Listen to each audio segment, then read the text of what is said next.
어제 우리는 스가랴서 이제 7장을 살펴보았습니다.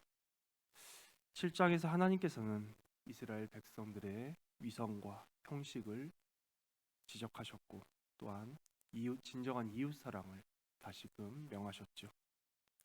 그러면서 17절에서는 이스라엘이 언약의 저주를 받게 될 것이라는 무시무시한 말로 결론 지어졌습니다. 하지만 오늘 살펴본 8장의 본문에서 하나님께서는 다시금 이스라엘 백성들에게 회복에 대해서 말씀하십니다. 오늘은 그 8장 가운데 한 가지 개념만 좀 살펴보고자 합니다. 사실 이 개념도 오늘 이 새벽 기도 설교 시간에 다 설명하기엔 좀 부족하겠지만, 그럼에도 본문에 등장했기에 여러분들도 아시면 신앙생활에 큰 유익이 있으실 것 같아서 오늘 본문 가운데 여호와 하나님에 대해서 좀 말씀을 드리고자 합니다.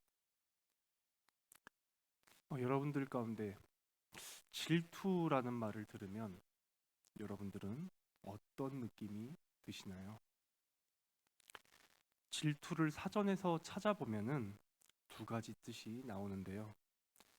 먼저 첫 번째로는 부부 사이에나 사랑하는 이성 사이에서 상대되는 이성이 다른 이성을 좋아할 경우 지나치게 시기함이라고 첫 번째로는 정의를 합니다. 그리고 두 번째는 다른 사람이 잘 되거나 좋은 처지에 있는 것 따위를 공연히 미워하고 깎아내리려 함이라고 뜹니다. 이렇게 사전적 정의를 살펴볼 때는 우리는 이 질투라는 말이 부정적인 뉘앙스를 풍기고 혹은 시기나 깎아내림으로 볼 수 있습니다. 그래서 우리는 누군가를 질투한다고 할 때 그 사람을 부정적으로 바라볼 수밖에 없습니다. 하지만 우리는 그러한 시선과 그러한 선입관으로 하나님의 질투를 바라보아서는 안 됩니다. 왜냐하면 하나님께서는 오직 우리 하나님만이 여호와 하나님이시기 때문입니다. 여호와라는 말의 의미가 무엇인가요? 바로 스스로 계신다라는 의미입니다. 스스로 계신다는 말의 의미는 바로 하나님께서 시작이시고 근원이시고 셈이시고 원천이시라는 의미이기도 합니다. 우리는 스스로 존재하지 못합니다. 우리는 물이 없으면 3일도 견디지 못하고 먹을 것이 없으면 얼마 버티질 못합니다. 심지어 우리는 우리가 디딜 수 있는 땅이 존재하지 않는다면 그 어디에도 설 수도 없고 기댈 수도 없고 앉을 수도 없습니다. 먹을 음식이 없으면 또 한 달도 버티지 못하는 것이 바로 피조물이라는 우리입니다. 즉 피조물은 원천이고 셈이신 분으로부터 무언가 공급을 받아야 살 수 있는 존재라는 의미입니다. 오직 우리 하나님만이, 오직 우리 여호와 하나님만이 원천이시고 셈이시기 때문에 만물의 주인이시고 근원이시고 시작이십니다. 따라서 피조물들이 하는 질투는, 우리가 하는 질투는 내가 마땅히 받아야 하는 권리 혹은 결핍에서 오는 부정적인 감정이지만, 우리 여호와 하나님께서 하시는 질투는 그분께서 원천이시고 셈이시고 근원이시기 때문에, 바로 또한 그분이 사랑이시기 때문에 사랑의 감정에서 터져 나오는 긍정적인 감정입니다.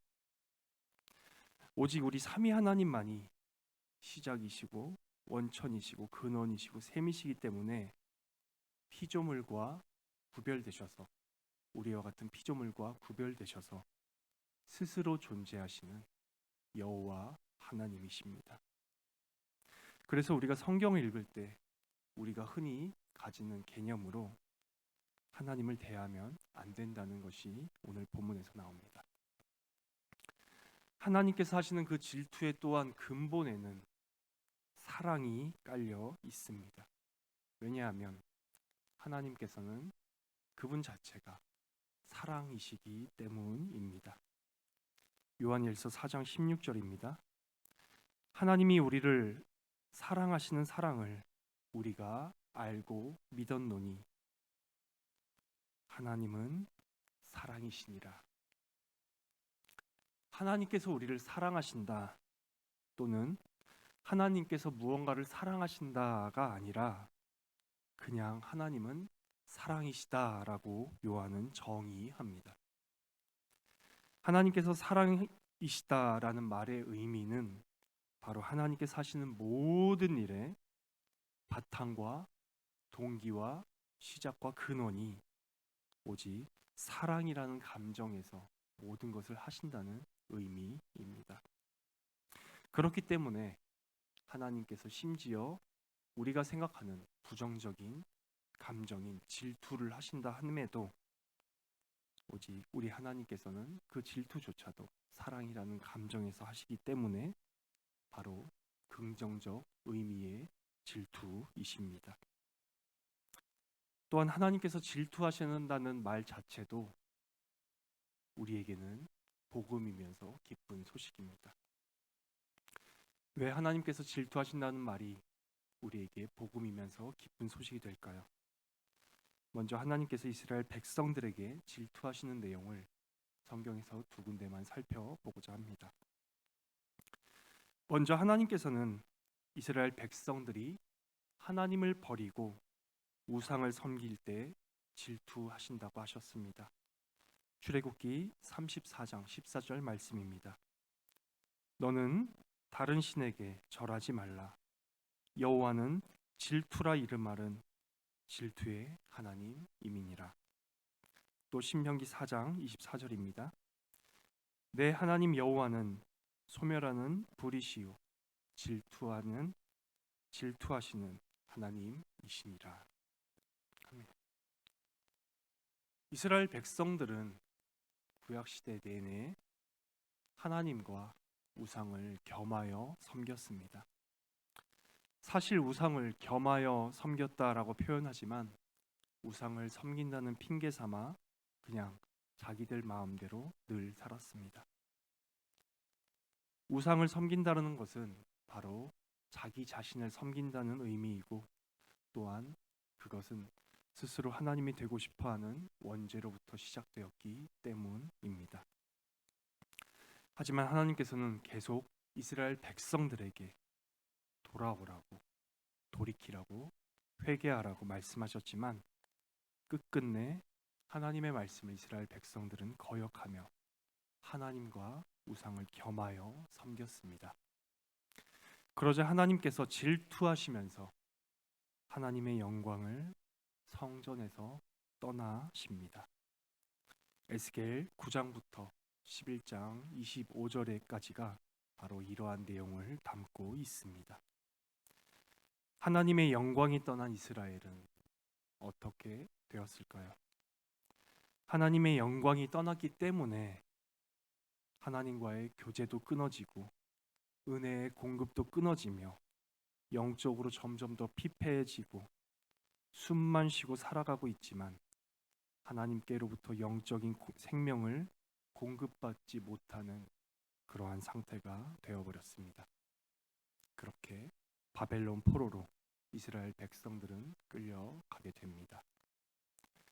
하지만 하나님께서 약속하신 기한이 다가오자 이스라엘 백성들은 바벨론에서 다시금 예루살렘으로 돌아오게 되었습니다. 돌아오고 하나님께서는 성전을 건축하라고 명령하십니다. 성전 건축은 바로 하나님과의 교제의 시작을 의미하였기 때문입니다. 하나님의 영광이 다시금 돌아와 주신다는 것을 의미하는 말이었습니다. 즉 하나님께서는 원천이시고 셈이시기 때문에 하나님께서 이스라엘 백성들을 질투하셔서 그 원천이고 셈이신 공급을 끊으시고 그 후에 다시금 그 공급을 해주신다는 것은 바로 이스라엘 백성들에게 기쁜 소식이 아닐 수가 없습니다. 즉 복음이라는 이야기죠. 하나님께서는 우리와 교제하셔야 하실 의무가 없으십니다. 하나님께서는 또한 우리를 사랑하실 의무도 없으십니다. 오직 하나님만이 유일한 신이십니다. 그렇기 때문에 우리는 오직 하나님을 경배하고 예배하고 찬양하고 영광을 올려야 하는 그러한 분이십니다. 하지만 마치 하나님께서는 우리를 사랑하실 의무가 있으신 것처럼 우리를 사랑하십니다. 또한 우리와 교제할 의무가 있으신 것처럼 계속 우리와 교제하기를 원하십니다. 마치 하나님께서는 우리와 교제하지 않으시면 당신님께서 무슨 손해라도 보시는 듯이 끊임없이 우리와 교제하기를 원하셨습니다. 그렇게 하나님과의 교제를 통해서 우리는 생명을 공급받고 은혜를 공급받고 또한 이 모든 것이 오직 하나님께서 여호와 하나님이시기 때문입니다. 공급이시고 셈이시고 원천이시기 때문이죠. 우리를 사랑하실 의무가 없으시고 우리와 교제하실 의무가 없으시지만 마치 그 의무가 있으신 것처럼 하나님께서는 우리에게 질투하십니다. 두 번째로 하나님이 질투하신다는 성경 구절입니다. 바로 오늘 본문의 말씀인 스가랴 8장 2절입니다. 만군의 여호와가 이같이 말하노라. 내가 시온을 위하여 크게 질투하며 그를 위하여 크게 분노함으로 질투하노라. 이번에 하나님께서는 이스라엘 백성들에게 질투를 하지 않으십니다. 2절에서 하시는 하나님의 질투는 바로 이방 민족들에 의해 지나치게 가혹한 고통을 당하는 자기 백성을 위한 하나님의 분노입니다.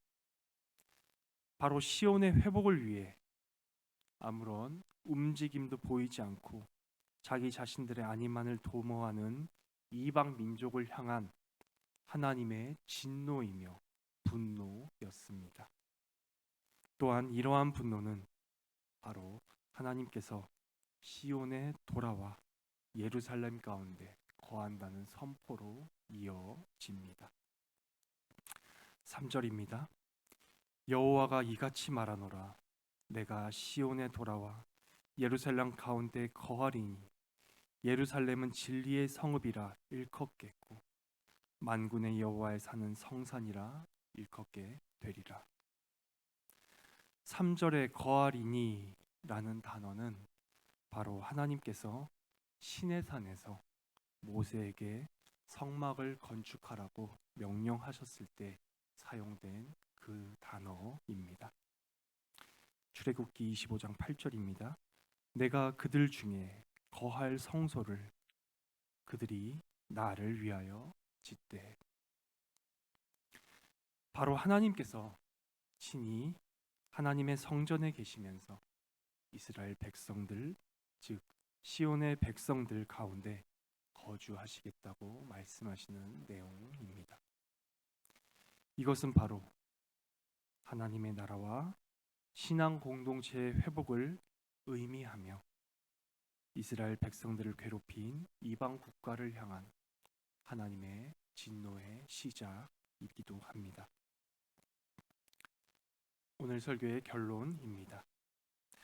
하나님께서 질투하신다는 것은 바로 하나님의 사랑의 표현이었습니다. 우리와 같은 피조물과 달리 오직 우리 하나님 여호와께서는 창조주이시며 원천이시고 근원이시며 셈이십니다. 오직 유일하게 스스로 존재하실 수 있는 여호와 하나님이십니다. 그 여호와께서 질투하신다는 것은 부정적인 것이 아니라 오히려 긍정적입니다. 우리와 같은 피조물들은 결핍과 권리 주장에서 나오는 감정이 질투이지만 창조주의 원천의 근원의 질투는 바로 사랑이라는 감정에서 나오기 때문입니다. 질투하는 하나님의 첫 번째는 바로 하나님의 영광이 떠났을 때였습니다. 하나님보다 우리가 우상을 더 사랑하거나 아니면 하나님과 우상을 겸하여 섬길 때 하나님께서는 우리를 향하여 질투하셨습니다. 또한 그 질투는 바로 사랑이었죠. 이스라엘 백성들을 훈계하시고 혼내시는 자비로우신 아버지의 사랑이라는 감정에서 시작된 질투였습니다. 질투하는 하나님의 두 번째는 바로 하나님의 영광이 돌아오실 때였습니다.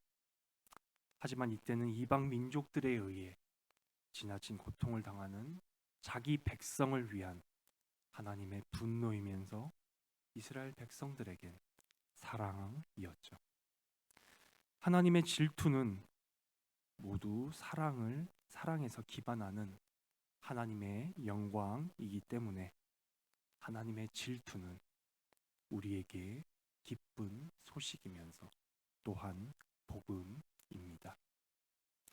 바로 우리가 늘 하나님만을 바라보고 하나님만을 의지하고 하나님만을 신뢰하게끔 하는 하나님의 영광이 바로 질투라는 하나님의 영광이십니다. 오늘 설교의 적용이면서 또한 복음입니다. 그 하나님의 영광이 그동안 선지자들을 통해 전해졌거나 아니면 하나님께서 자신의 영광의 일부를 보여주셨습니다. 하지만 그 하나님의 영광이 우리의 눈으로 볼 수 있도록 이 땅 가운데 육체의 몸을 가지고 임하셨습니다. 바로 예수 그리스도시죠. 요한복음 1장 14절입니다.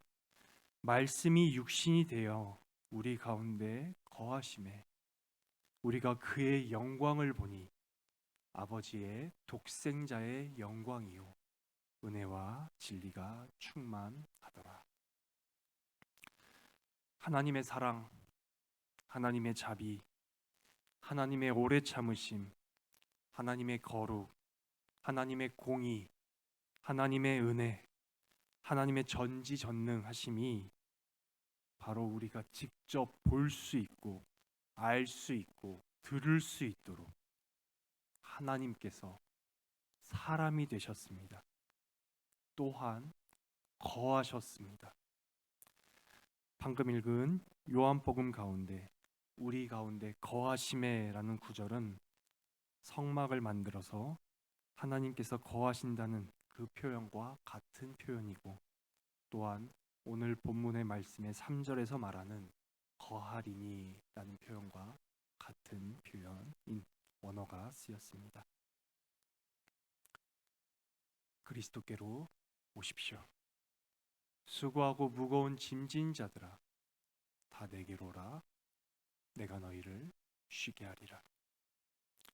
그리스도 안에서 하나님의 영광을 바라보며 하나님의 영광을 기뻐하고 즐거워하고 만족하고 행복해하고 그리하여 무엇보다도 가장 하나님을 영화롭게 하는 우리 낙현교회가 되기를 간절히 소망합니다.